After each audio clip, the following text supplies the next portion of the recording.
Back in the early to mid 90s, there was a period of about 4 to 5 years where there were so many instant arcade classic sports games just coming out year after year after year. I find it's a bit of a golden age of sports games for me. So personal favourites include Olympic Gold, Lilyhammer 94, FIFA 96, NBA Jam, obviously. And as part of that, I've got 3 Accolade games still in my personal Sega Mega Drive collection that I also include in that top tier. Summer Challenge, Winter Challenge and Hardball, and I still play them to this day. Accolade Sports Collection puts those 3 games together along with Hardball 2 and Hoop Shut Up and Jam, 2 games that I'd never played before, into a collection of games from the 90s presented in 2025.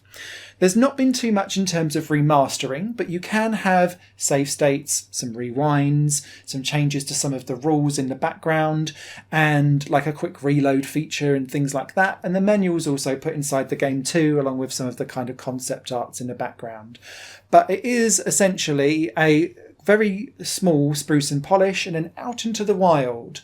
And I don't believe these are the DOS versions of the games. I believe they are the console versions of the games because these play slightly different to... I also rebought Summer and Winter Challenge on GOG about a year ago because it was on special offer.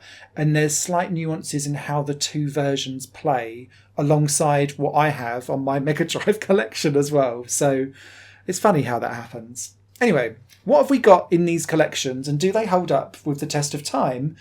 Actually more than 30 years on. I think I'll kick off with Summer and Winter Challenge because your experience of these and your enjoyment of these will depend entirely on how you feel about very early 3D polygon environments. I'll throw hard driving in as a great example of this. We were so early on in 3D design of graphics that whenever we had some of these motion captured style graphics in a 3D environment, everything ran along at like 2 frames per second and we were still wowed by it all.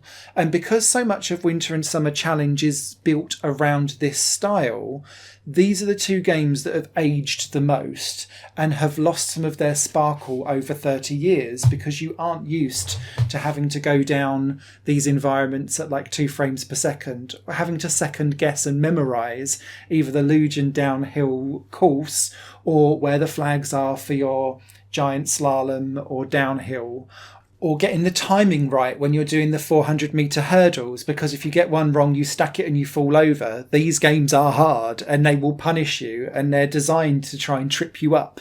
And at 2 frames per second, it takes a while for your mind to readapt to how this used to work back in 30 years ago. But when you do, there still is a flow to this and it still, in a weird way, holds up.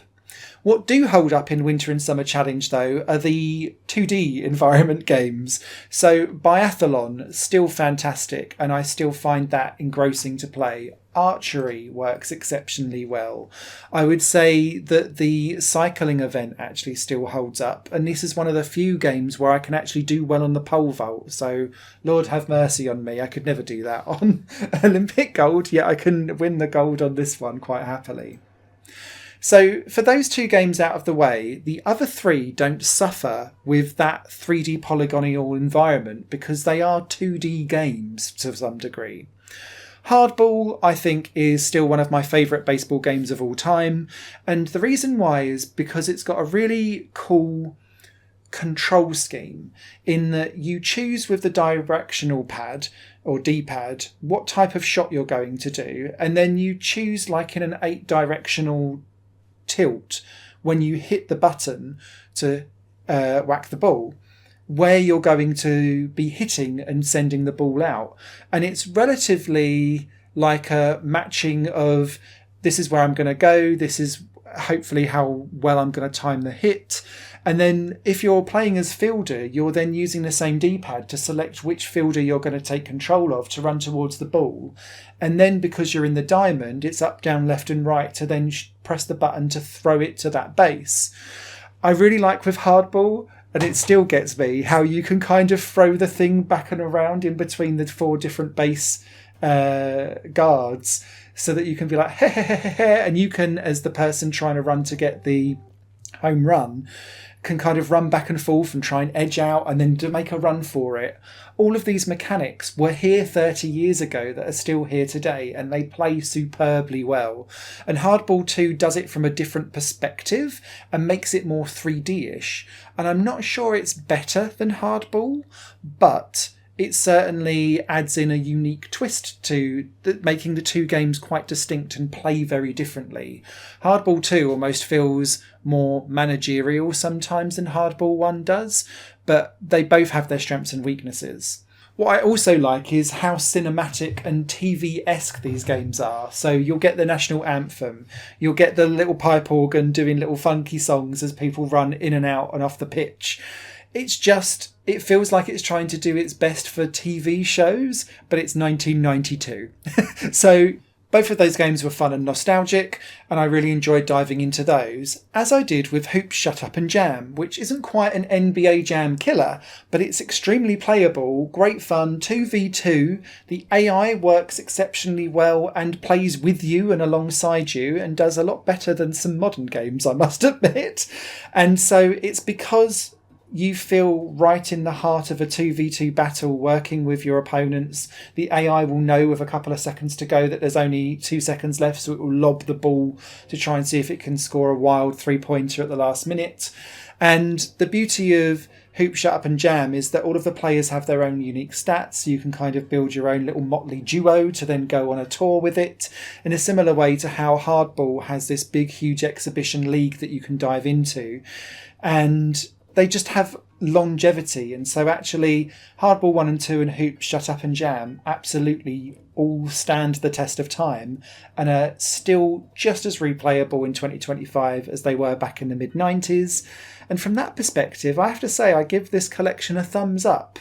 And it was interesting. The games that I was most excited to play were the two that were the ones that haven't stood the test of time nearly as well. And the three that I was less excited for playing, I enjoyed much more and spent more time on. So have it what you will. Sometimes perceptions or expectations can be misleading. And I must say, perhaps it's time to give Accolade some accolades about producing some pretty damn good arcade sports classics in the mid-90s.